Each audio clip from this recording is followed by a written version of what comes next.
I'd like to call upon the Minister to come and address us this morning. Thank you.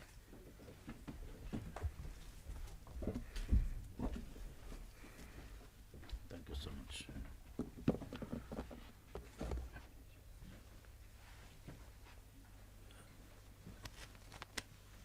Thank you very much, Kamu. Good morning to you, ladies and gentlemen, all of you. We will be joined later by one or two senior officials in our department. About 30 years ago, this was from the 3rd to the 14th of June 1992. A conference was held. It was a United Nations conference on environment development, and the conference was also known as the Earth Summit. Now, this Earth Summit produced a broad agenda and a blueprint for international action on environmental and development issues that would help guide international cooperation and development policy in the 20th century.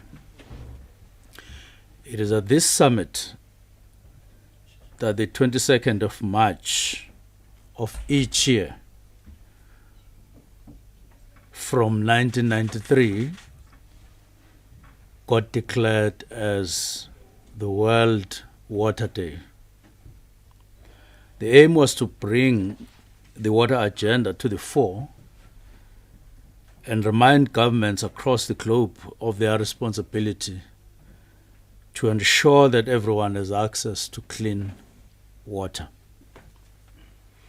Yesterday in South Africa, we commemorated Human Rights Day, a day when the country reflects on its strides it has made and its shortcomings as far as delivery of services are concerned.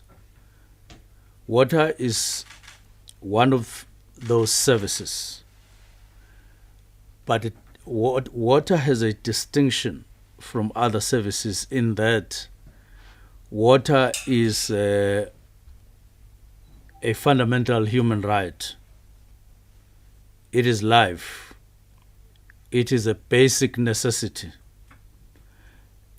And it's a must that everyone must have. And on our side as government, from local to national, we are committed and have a responsibility and duty to make sure that indeed everyone has access to water. Now, this gathering coincides with the 9th World Water Forum that is currently taking place in Dakar, Senegal. And that gathering in Senegal is working on a theme, water security for peace and development.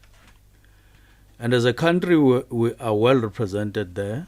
We have a full delegation that is in attendance, and we will be looking forward to receiving a comprehensive report in terms of the proceedings and outcomes from that conference.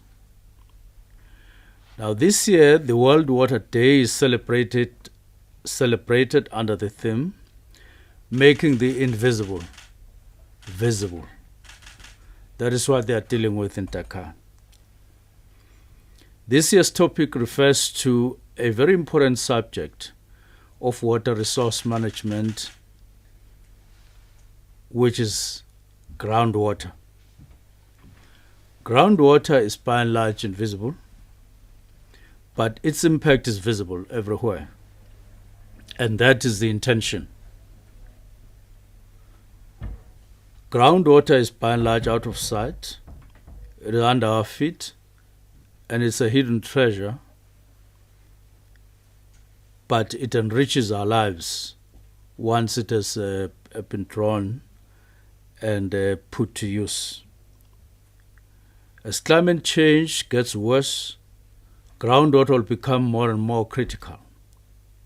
As a department and as a country, we are committed to exploring groundwater as an alternative water source to ensure water security to communities affected by water supply challenges in our country. It is for this reason that we have a fully fledged strategy on groundwater, and on Monday next week, on the 28th, we will be dealing with the side of the strategy around operationalizing it. In other words, we will be looking at what are the programs that we need to have to operationalize our strategy so that we approach this matter in a highly organized and scientific way. And as such, the strategy deals with a lot of things, including the policy framework, together with the legislative framework that should apply, and then human resource, and even the issue of institutionalizing our approach to groundwater. South Africa is a water-scarce country,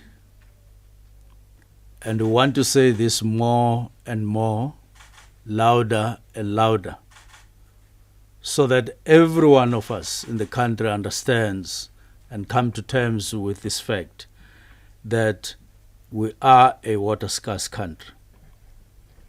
Ranking at the 30th driest country in the world, and we receive summer rainfall in November, between November and March, with the exception of the Western Cape as parts of Eastern and Northern Cape, which receive their water between May and August. That receive winter rain, they receive winter rainfall in those areas. Now, since the surface water resource are fully allocated, our water supply needs to be supplemented by international transfers, and in this case from Lesotho Highland Water Transfer Scheme, so that we augment our water as a water-scarce country, so that we increase security of water in South Africa. And in this regard, we still have to explore other possibilities going forward, so that we have a reasonable, I would say, horizon in terms of water security all the time. Ideally, from where I sit, I would like a horizon of between 15 and 20 years, so that we plan all the time when we envisage or foresee danger, and we must identify it and deal with it always within a horizon of 20 years, 15 and 20 years, so that we are able to plan ahead. Now, we are approaching the second phase of that scheme, Lesotho Highland Water Transfer Scheme, and we are happy about the developments up to now. In order to meet the increase in water demand, we've gradually increased groundwater use through Groundwater Development Scheme. There is an increasing trend for individual community members to drill boreholes for self-supply in response to water supply challenges. The rapid rate at which this is happening shows how resilient and critical the groundwater resource is. Groundwater plays an important role in ensuring that there is water security in South Africa, including contributing approximately up to 13% of the national water supply, in addition to providing up to 100 water supply to some areas. And therefore you can see from this that there is a huge benefit by different communities in different parts of the world, of the country, from groundwater. And therefore we need to be much more highly organized in this particular aspect of our water resource. It is thus a resource of strategic importance. Climate change and increased demand for water across multiple sectors have already impacted surface water storage through Southern Africa. Studies predict that by 2025, this region, Southern Africa, will have insufficient water supplies to meet human and ecosystems needs, resulting in increased competition for scarce resource, constrained economic development, and declining human health. And these are quite alarming words to mention, and therefore need to be prevented at all cost. And that's why I'm talking here about phase 2 of the Lesotho Highlands Water Transfer Scheme, and phase 2 thereof. And again, the need to explore more possibilities in terms of water security in the country, of which groundwater is part, but also any other possibility from outside our country. The Water Research Commission provides groundwater research and knowledge to the country by translating needs into research ideas, transfer and industrial research, Wits and Wits University, Stellenbosch University, but of course with also DWS laboratories and other role players in this regard.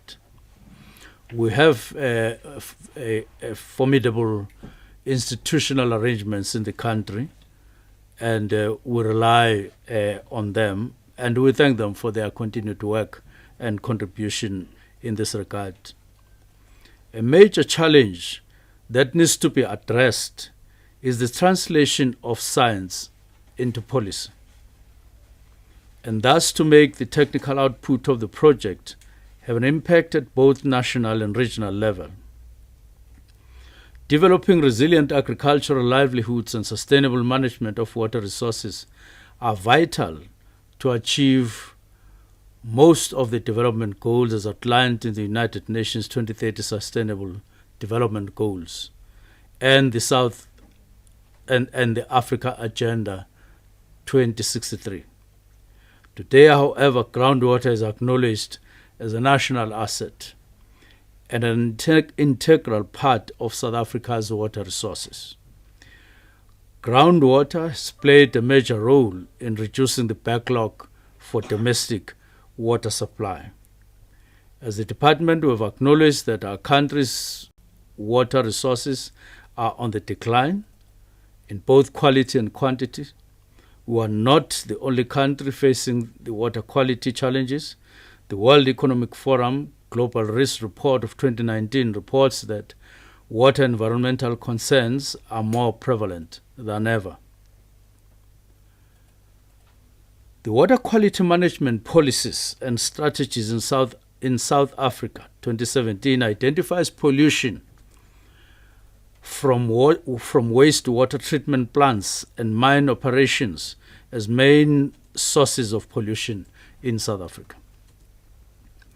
Policies and standards to deal with pollution in these sectors are generally in place, and challenges facing the country are not due to policy gap, but rather non-compliance to existing policies and standards. It is for this reason that even now we want to take this opportunity and issue a warning to polluters that stop polluting. But that is not enough. We are up for it. We are up to them. And we know what to do. And they know what we are supposed to do and what they are supposed to do. It is for this reason that we want to indicate we will be upping our game on compliance issues, including penalties on polluters. So it's two things that we're saying to them. Stop polluting. Where you fail to comply, you will be dealt with via penalties. The department is fast-tracking the activities of the anti-pollution task team to deal with all water quality pollution problems in the country, be it the main rivers, including the Vaal River system, but all other rivers in the country. This is where we're going. The objectives of the task team are to coordinate and integrate efforts for management of water resource quality in South Africa.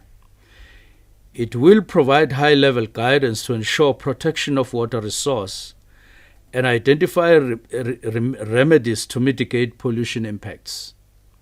Compliance, monitoring, and enforcement is one of the key tasks of the anti-pollution task team in our country. The main source of pollution comes from domestic wastewater treatment, which includes the leaking or malfunctioning of wastewater collection systems designed to transport wastewater to our wastewater treatment works, as well as the works themselves, and from mining operations. Currently, there are 1,013 municipal wastewater treatment works in the country, and of these, 544, that is 54%, have authorizations in place, with 23, which is about 236, that are unauthorized or operate under expired authorizations. This department is progressing with verification of the authorization status of a further 141 works, which is the remaining 14%. Again, on Monday, on the 28th of this month, we will be sitting for the whole day, and one of the main focus areas will be getting details on this matter, progress that is being made by the task team, looking at all points of pollution in the country, and actually also looking at our practical programs that seek to address these matters. We will be taking progress in detail on this matter. Since 2014, the department has investigated a total of 598 cases related to wastewater treatment works, which were mainly as a result of complaints received from the public.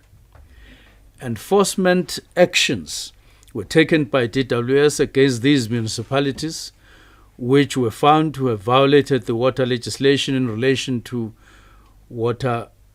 wastewater treatment works. Enforcement actions taken including administrative, civil, and criminal cases. And I'm happy once more to say we will be taking details on all these matters in terms of our actions going forward to curtail this particular challenge that we have in the country of polluters and pollution. Ladies and gentlemen, members of the media, as we gather today, we must not forget that during the past 2 years, COVID-19 tested the strength of our water and sanitation services delivery model in a great way. COVID-19 has not only affected the physical health of our country, but it has exposed the big challenge we are facing as a nation in the form of inequality, economic vulnerability, and the lack of access to water services, and poor maintenance of our water infrastructure, and including our sanitation infrastructure. It also taught us the importance of cooperation between the public and private sector especially during challenges and uncertain times. We all witness how the private sector and civil society join hands with the public sector to ensure the safety and well-being of our members of society, including access to water for the unserved communities. This is the social compact we need to strengthen as per the call of the President of the Republic. We have commenced with the partnering with the private sector, with the Northern Cape being our pilot province in this regard. We will be soon going there to launch the public-private partnership on water and sanitation, which we have been working on since our visit to the Northern Cape earlier this year. On the National Water and Sanitation Summit, which we recently held on 18 to 19 February this year, of course, it was a successful summit, a very successful one with 8 themes. And they are as follows. 1, water resource management and climate change. The second theme was financial sustainability of the water and sanitation sector. The third theme was water shortages, delivery mechanisms by municipalities and water boards. The fourth theme was integrated sanitation plan. Fifth theme was water and sanitation infrastructure. Number 6 was managing pollution and water quality. Number 7 was transboundary and international water partnerships. And the last one was legislative framework. On the 28th, we will be receiving a comprehensive implementation plan of all the outcomes on all the 8 themes. And of course, the outcomes themselves were of very high quality, and we're very impressed with the participation and the quality of the outcomes of the deliberations in that 2-day summit. And therefore, we've now compiled all the information, and we will be receiving that presentation, so that from there onwards we implement all the outcomes in this regard. Of course, in many areas we have already started doing so, and that is underway. So discussions will therefore be held on these themes on that day, and will deal with timelines. And of course, all identified stakeholders that we will be working with on these resolutions will be activated once more, now on the implementation side. We are working on mechanisms to implement the proposed actions, as I've said, and overall, one of the highlights of our summit was that we are focusing on our weakness over time of delivering water to households and communities, which has become an outcry all over. But that goes hand in hand with focusing our attention on water and sanitation infrastructure, which very often leads on disruptions of water delivery to our communities, such that it has become the issue in our country more than any other, and we are focusing on this matter via a number of strategies, including partnerships. Now, in conclusion, as we work towards the achievement of targets set out in the NDP Vision of 2030 and the SDGs 2030 of affordable and reliable access to sufficient water and hygienic sanitation for socio-economic growth and well-being, with due regard to the environment, we remain resolute as a department, and we want South Africa to know that we are hard at work. Thank you very much for your attention.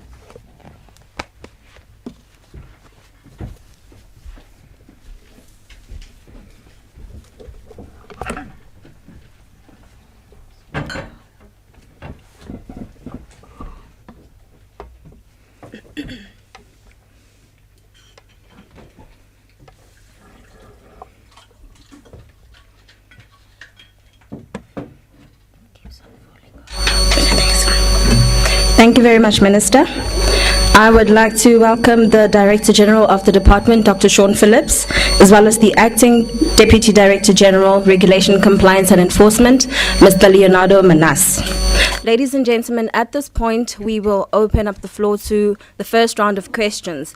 I would just like to request that you introduce your name as well as the media house that you represent. Can I just see by show of hands if we do have questions? Okay, I know 2 questions so far. Okay, we can start with you. Thank you. Good morning. It's Paul from Newsroom Africa. Minister, I just want to, you speak around the issue of the task teams that will be working to ensure that there isn't pollution within the water systems. Now, in the Vaal and in Klip Town in Soweto, people have been living in their own sewage for years now. And they say that it has been ongoing for quite some time. Can we start off in the Vaal? What is the plan there besides the task team? Because I remember also doing some stories there. And if you take a boat ride on the Vaal River, going in some direction, you actually then are in sewage at that point. So just a question really, what is the plan with the Vaal specifically? Because people are getting ill, it's bubbling up in people's homes, but that's the same situation in Klip Town as well. So what can people look forward to as soon as possible to try and alleviate what they are currently living in those 2 areas, Klip Town in Soweto and in the Vaal? Thank you. Thank you very much. We can take the second question. Morning, Minister. Orisani Sitole from SABC News. Much of my questions had to do with the Vaal as well, but I would like to stretch it further because we did a story. Actually, it starts from as far as the Carltonville side, the western area side. There's the sewer flowing from that side going into the Vaal. And we've covered stories around, the task teams that were appointed before and companies that tried to, I think it's East Rand Water or something like that, that was supposed to clean. How soon can we have, because in Gauteng we depend on the Vaal River system, how soon can we expect that to happen? Okay, so one last question. Thank you. The other issue, Minister, is we continuously see protest action taking place. People seemingly unhappy that there's the supply of water is the problem. So it comes, but then it gets cut off for some time. Residents go days on end without water. So it seems that it's not necessarily related to scarcity of the water, it's there, but the management of water resources and providing it to the residents and to citizens of South Africa. What do you know to be the issue around such areas or such problems? Thank you. Okay. At this point, we will give the Minister a chance to respond to the questions posed. Minister?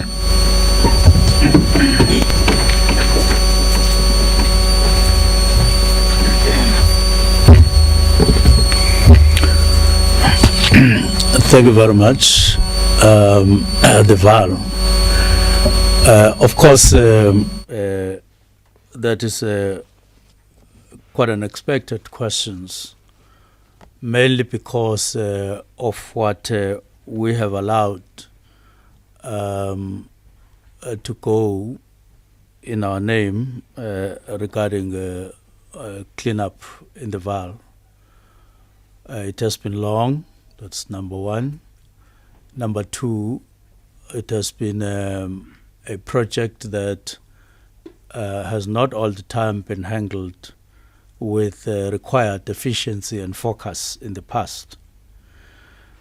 And therefore, it has left much doubt in terms of our ability and willingness to deal decisively with issues in the Vaal River system. Let me indicate that one, we have appointed Rand Water, as you say, Rand Water Board to be our implementing agent with regard to the cleanup in the Vaal River project.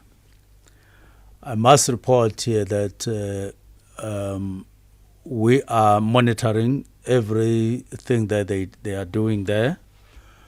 One, we have assigned Deputy Minister David Mahlobo and to partner with Gauteng MEC Lebogang Maile, to be the political coordinators of the steering committee there, which includes or involves all the stakeholders. That's number one. Number two, we have a technical team that is led by Randwater. Number three, we have our own person that reports directly to myself as minister on a weekly basis, who is an civil engineer, who briefs us every week in terms of progress that is being made or not made. I must say, work is underway with regard to the pumps there. At some point, we went there ourselves to look at what had been done up to then in terms of refurbishing the pumps there.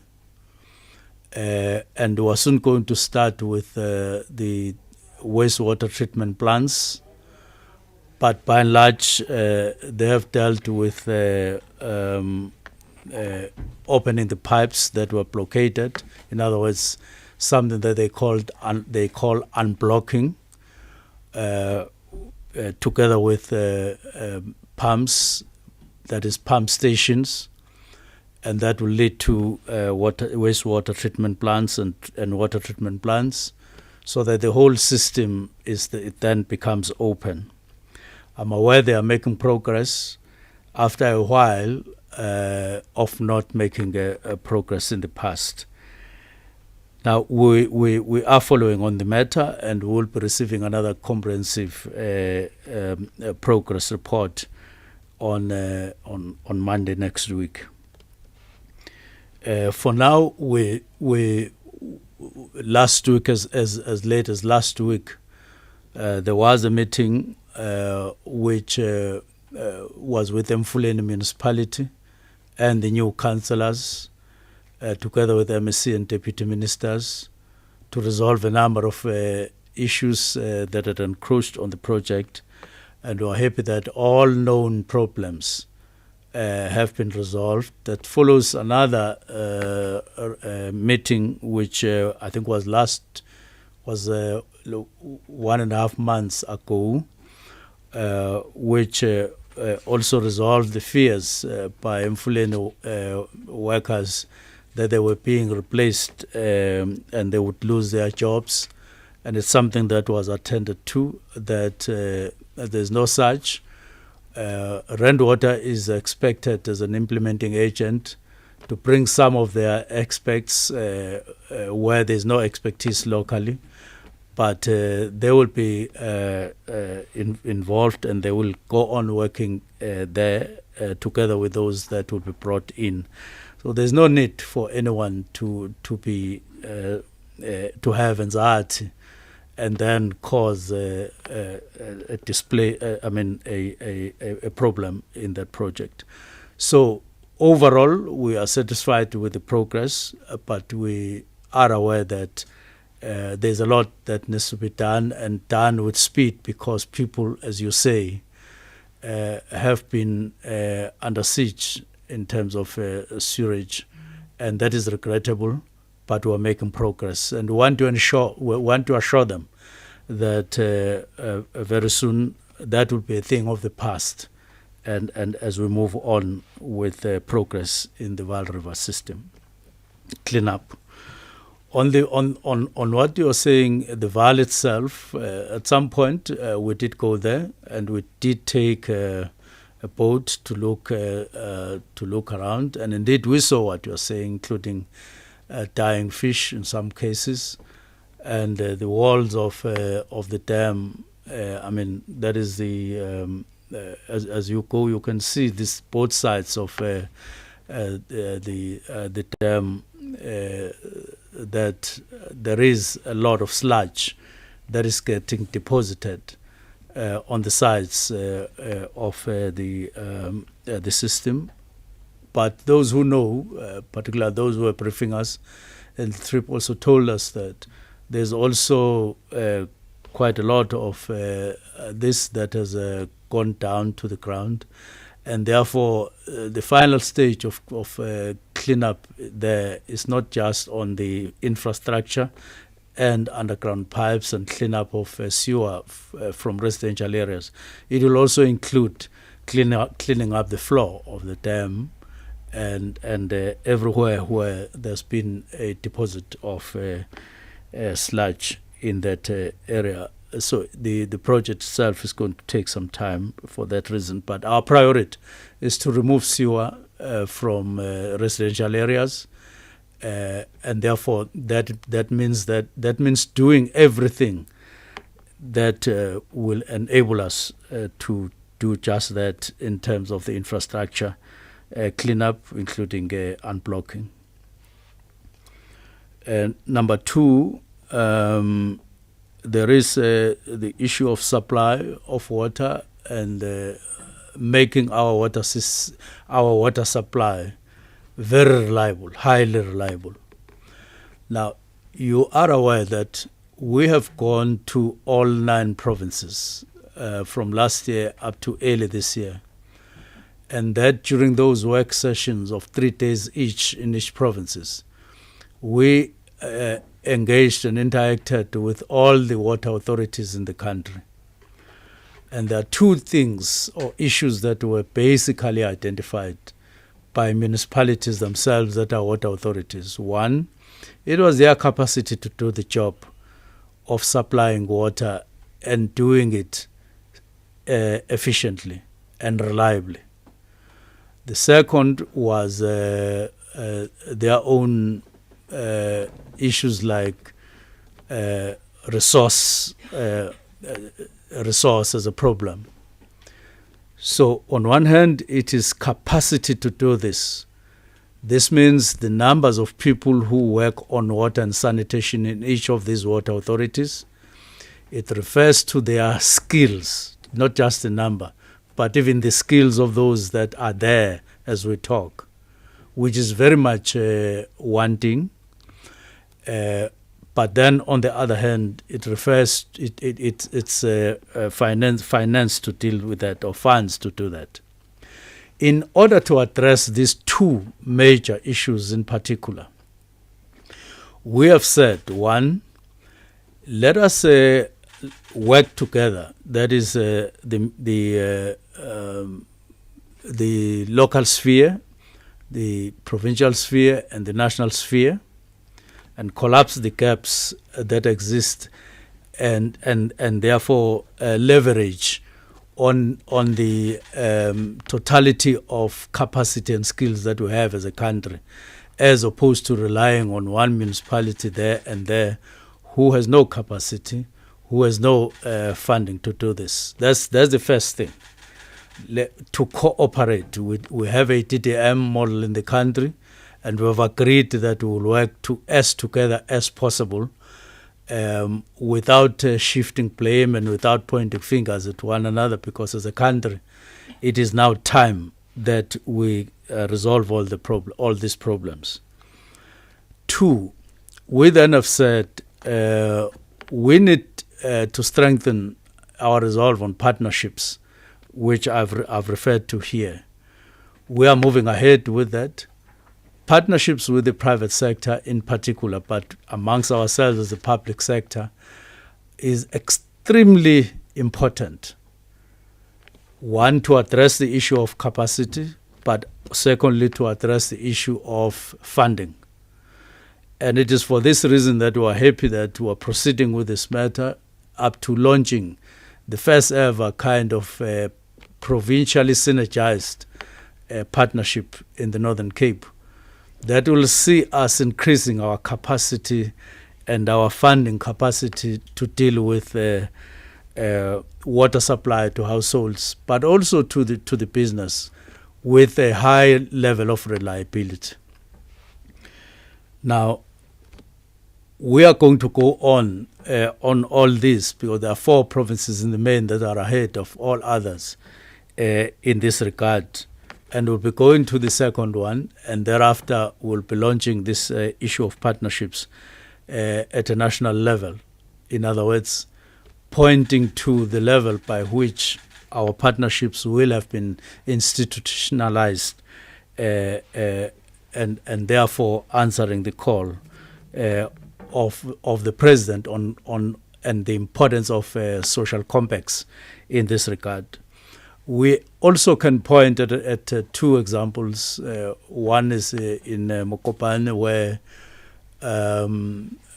I think a month and a half ago, that municipality, Mchalakwena, signed a partnership with a private company, a mining company, which will see them building a wastewater treatment plant there and operate it and maintain it for 3 years. And after that, they will then hand it over. We are seeing more and more other private sector companies interested in this type of a model and others. And it is some of these that will be launching in the Northern Cape and elsewhere when we move forward.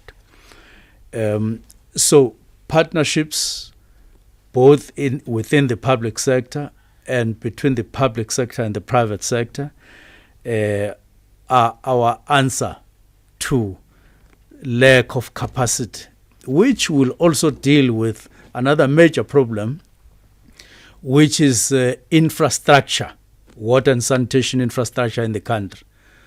We've been dealing in the past few days with water disruption in Mangaung, which unfortunately ended up taking the life of one of the workers of Bloom Water as a water board. And our sympathies to the employee, and we will still convey our sympathies formally once we have received all the details. It points to what municipalities also pointed to, that they lose no less than 40% of water to the ground, and that is uppermost in our call for partnerships, and in terms of attention, in terms of supplying water to communities in a reliable way. Because if you have leaking infrastructure, if you have asbestos, old infrastructure all over the country, there's no way you will ever succeed in supplying reliable water to communities. And therefore, as part of ensuring reliable water supply to communities, we will be dealing with infrastructure. It just requires attention because most municipalities don't budget for infrastructure refurbishment or replacement. Even those that do, there's very little budget to that, as opposed to the state of water infrastructure that we have at the moment in all the municipalities out there. We're dedicated to this cause, and we will be attending to it. That's why it is important that we synergize our understanding from local up to national, so that when we make interventions as a National Water Department, we do it with understanding and with the involvement of everybody. We're not replacing anyone, but we have to intervene in this regard, especially because even when we look at what has been happening in the past, we don't seem to get a lot of joy in terms of the kind of expenditure that is being made on water. If you compare it with what has been delivered and what is and compare it with the deficit, there is high expenditure, there is high demand remaining, but there's very low delivery of water, and something is not tallying up. And it is for this reason that we have taken water supply to the fore and giving it all our attention. Thank you.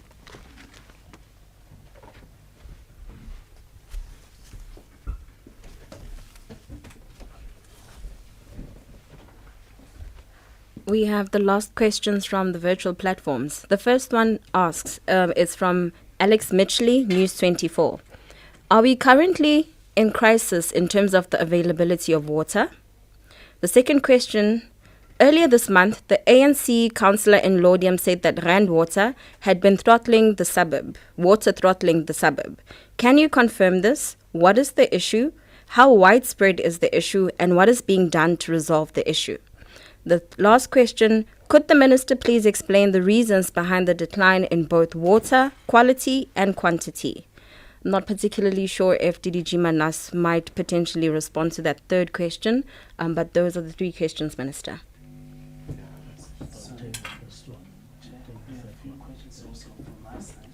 Okay, how many questions do we have, Minister? Apparently there are a few questions more. Okay, 3 questions? Yes. Okay, the first question is from Lamiso Maji from 324. Can you get more clarity on what are the penalties for water pollution? And the question from Estelle from the New Maverick. Is the minister satisfied that a plan is in place now to address drinking water quality in the Eastern Cape? And the last question is from Rito Metemakwea from the Citizen. Hammanskraal has had a water crisis for the longest time. Is it a scarcity problem or just bad management? And what is the department doing to deal with Hammanskraal lack of access to water services? Thank you, Chair. Thank you, Minister.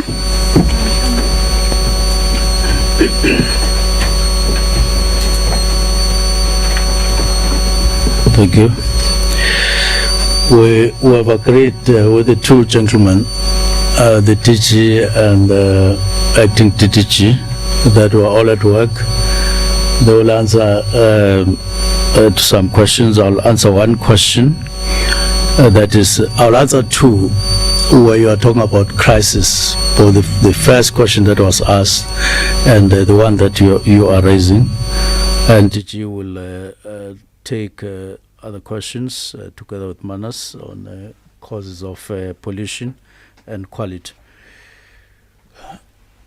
We want to state here, and I hope that we will be reaching lots and lots of people, and including the ones that have asked this question. We don't have water crisis in the country at the moment. We don't have. That is referring to availability of water in the country. This is best illustrated, among other things, by the fact that during this rainy season, most of the dams in the country are overflowing. And one newspaper captured it by saying, dams are full, but taps are dry. It illustrates very clearly what's happening, so that you don't have a crisis of no water in your dams or in your rivers. But I want to distinguish between this general statement and some areas where you could say there's a difficulty here. We have recently gone to Gqeberha as an example. That is Port Elizabeth, 2 weeks ago. There the dams are at 15% full, or rather 15% empty, not full. And this was clearly confirmed even by the municipality in our presence. And we all took a collective view that we have a problem in that part of the country. It also affects some parts of Sarah Bartman. But at least Sarah Bartman is a little bit better than Gqeberha itself. As I say, 15% full. It was for this reason that the concept of a long-range pipe was conceived some time ago, and it's now at completion and will be handed over in July this year. But in March, at the end of this month, we will be receiving the first drop of water from that scheme. Now, that is a a great relief in the sense that it will add 70 megaliters to the current supply of water in that area. And we're encouraging the mayor and the council to look at more, and we ourselves are looking at more ways of augmenting water in that particular city and the surroundings. That is what is happening.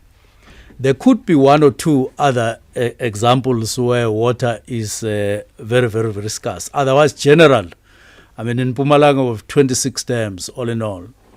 And there's only one that is about 45%. All of them, all the others are full. And all the other dams in the country are full and overflowing. So you cannot say you have great difficulty, you have intense difficulty, and therefore crisis when you have such a situation at the moment. But what do we have, therefore? What is how do we describe what is being experienced by various communities at our difficulty in reticulating what? It's a management issue. And we say over a long period that there's tended to be focus by the department, our department, to water resource management and bulk water supply, as opposed to reticulating water to communities. This is what is now receiving our attention, especially after the summit. That is why we are talking about, apart from key infrastructure projects, there is a big infrastructure projects. We are also focusing on key schemes in the country. There is schemes like those involving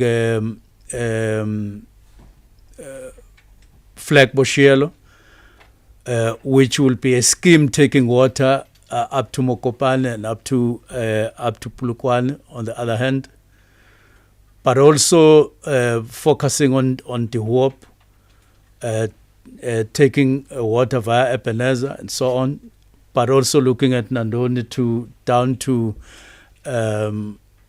Mopane and reticulating to all the communities in Guyana. Those are quite big schemes, but in Limpopo.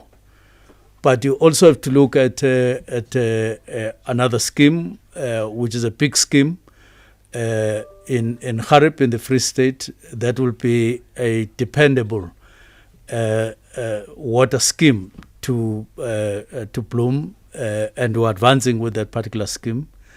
And a number of others throughout the country, apart from Noord Gedacht that I spoke about in Gqeberha.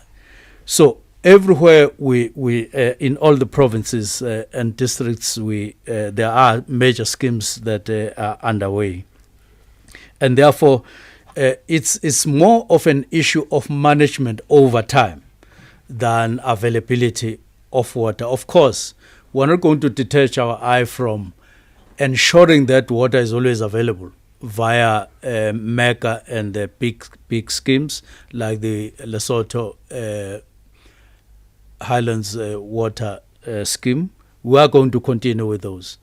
But at the same time, equally, attend to reticulation to communities and households, and then to business, which has been lagging behind over a long time. Now, to you, as a community, if you don't have water, like Mawutse community, for instance, which is another scheme that we're giving attention to, the low scope scheme that will supply water both to Mpumalanga and to Sekhukhune communities.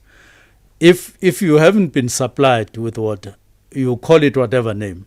It's a shortage, it's a crisis, it's a problem, it's a failure, you call it whatever name that will describe the way you feel at that particular moment. And we're working with communities, and we're upping our game in terms of responding finally to all these issues, including in Maluta Pofung, including in the Northwest, all of those communities that have been clamoring and airing their grievance. we are attending to those matters. Thank you very much. DG?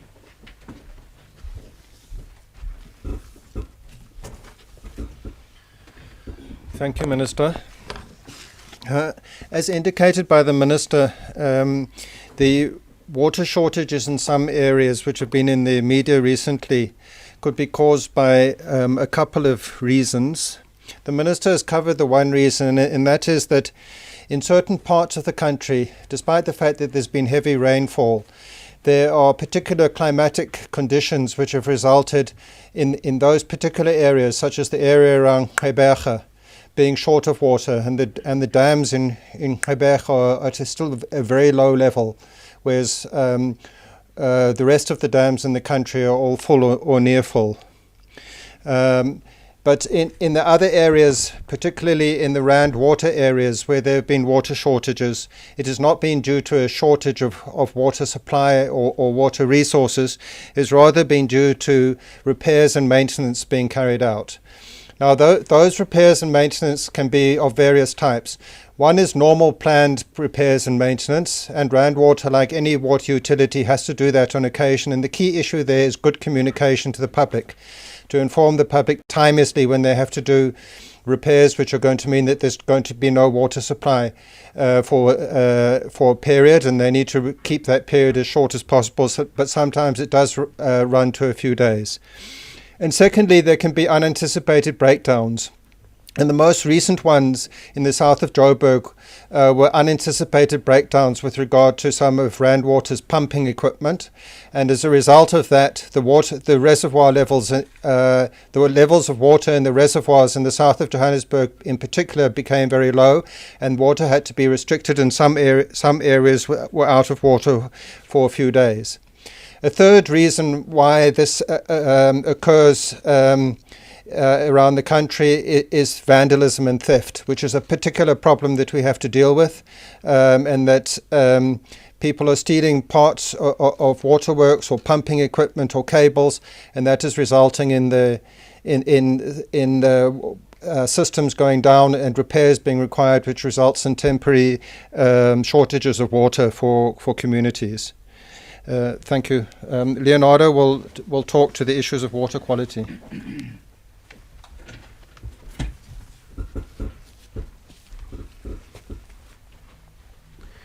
Thank you, Minister. Thank you, DG. From my side, I just wanted to add quickly to the question and also regarding Hammanskraal, and actually make an example of that in terms of the linkage on the question between quantity and quality. We have a situation in the Apis River that is actually the source of Hammanskraal, because there's timber works in Hammanskraal that actually has adequate capacity at this point in time to provide water to the area. However, in terms of the intense pollution that is happening in the Apis River because of the Rooiwal wastewater treatment works that's upstream, managed by Tshwane municipality, is actually finding it quite difficult to actually just discharge water at this point in time that complies with a compliance certificate or the authorization that's given to them. The department has been working with them in that regard to turn the matter around, and at this point in time, Urwat, which is a municipal-owned entity from Ekurhuleni municipality, is also assisting in that regard with the organization or the collaboration that the department has executed there as part of its regulatory function to ensure that the turnaround is actually happening there.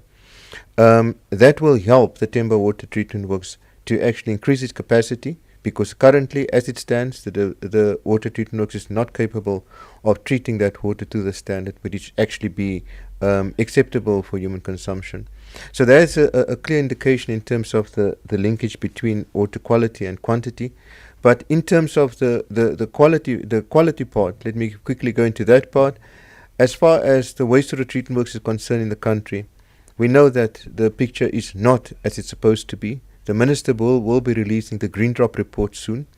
And in the Green Drop report, we will not try to restate the problem and just to say what is wrong or where it is wrong, as expected, but also to diagnose the problem in terms of saying how we can, and it can inform the plan to say how we can actually then sustainably turn around it. Because all of the 144 water service authorities that were audited through this plan, not all of them have a common problem. and that is what we're going to look into. And so with the release of that report, we are also in concurrently already working very hard in determining the criteria also for the blue drop, which will be looking at the water quality side from a drinking water perspective, because there is at this point in time quite a difference as far as how municipalities are looking after the drinking water than what they're looking after the wastewater, because obviously drinking water is in the sight of people, while wastewater is not. And I guess that is the reason why there is a difference in terms of the way that it's being managed. There has been recently also some reports in terms of the quality, where certain media or social media have actually expressed certain judgment according to which areas where water should not be trusted, which has not always been correct, scientifically correct. And the one area I want to attach would be the Nelson Mandela Bay area, where there has been problems. And the problems is drought related, because the municipality for 7 years had no opportunity, because of the low levels that they've been experiencing for the past 7 years in their water resources. They had no opportunity to scour their reservoirs. And the reason for that would be that if you scour a reservoir, you lose a large amount of water. And they couldn't do that because, unfortunately, they had no opportunity to do so due to the low levels. And that has actually animated into a situation where the mug or the turbid lower levels of the reservoir has actually, through the turbulence that is experienced when the water is low, has actually found its entrance into the tap water. And that's why discolored water or highly turbid water has actually found its way into the taps of the people in Nelson Mandela Bay metro area. This, however, has not necessarily meant that there was bacterial contamination of that water, but rather total coliforms, which is more organic of nature. And that has been proven also by the laboratory results that was proven to the department. There was a question in terms of we just wanted to reiterate the issue that the National Council for Communicable Diseases have actually expressed itself in terms of the typhoid situation also in the country, that even though the cases are elevated, it's not to the extent where we can actually point the causative factor to be drinking water. There was also a question with regards to the penalties that need to be that should be in place. And we just wanted to point that fact into it, that even though our primary legislation, which is the National Water Act in that regard, doesn't pinpoint a value in terms of penalty, the department has already started piloting its waste discharge charge system in the VAL system. And what we've done there, even though we've generated bills to R0 at this point in time, it was just to finalize ourselves and our readiness to ensure that we're scientifically correct in our approach. But we will, in our July season, when we always do our annual consultation of the raw water tariffs, we will be able to then also do a consultation in terms of that, so that we can be ready for implementation in that regard as well. We have the support of our Water Research Commission to assist us on that, and we are also engaging with our sister department, which is the Department who's taking responsibility for the National Environmental Management Act, so that we can also work in collaboration with them to catch to that point. I think that I've covered the questions that is remaining. Thank you.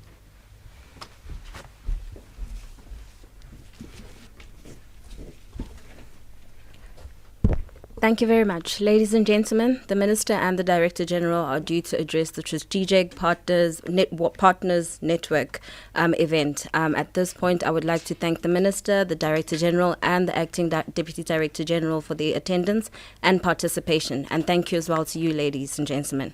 Thank you. Thank you, Kamu.